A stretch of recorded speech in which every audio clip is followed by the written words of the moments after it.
On the evening of April 7th, Donald Trump announced a ceasefire with Iran. The next morning, the market opened and stocks immediately surged. The S&P 500 closed up 2.5%.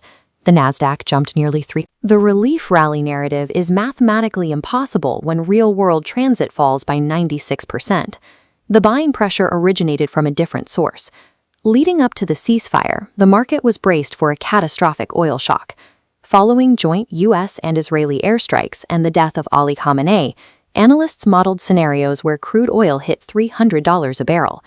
Inside Wall Street prime brokerages, Goldman Sachs data showed hedge funds selling off at the fastest pace in 13 years, with gross leverage exceeding 300%. The market was heavily positioned for a crash. To short a stock, you borrow shares and sell them, legally obligated to buy them back later. A minor price bump triggered margin calls.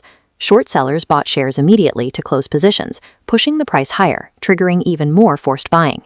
This first spike was the mechanical result of trapped short sellers liquidating their positions under duress. That liquidation triggered the second domino, commodity trading advisors, or CTAs. These are systematic trading firms that operate strictly on rules-based models. These algorithms do not factor in geopolitics or the likelihood of a lasting peace. They only read price trends. When the trend moves up, the code triggers a buy order. This chart shows the capital flow of these algorithms.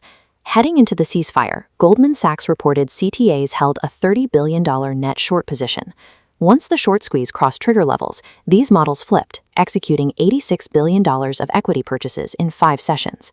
The bulk of the entire rally was executed by machines chasing momentum, not humans evaluating the news. The final layer of the cascade sits in the options market. Options dealers take the other side of customer trades and must maintain a neutral ledger. In a negative gamma regime, rising prices force these dealers to continuously buy the underlying stock to keep their books balanced. The April rally was a chain reaction. Forced liquidation from short sellers triggered the algorithms, which forced options dealers to buy. It was a feedback loop disconnected from the reality on the ground. This cascade is a repeating pattern. We saw it in December 2018, when one word from Jerome Powell sent the Dow up 1,000 points. And we saw it again in 2024 during the Bank of Japan rate hike. Today, 63% of all U.S. stock funds are held by passive indexers running on autopilot. Because they are market cap weighted, giant companies like the Magnificent Seven receive automatic cash allocations regardless of performance, simply because they are large.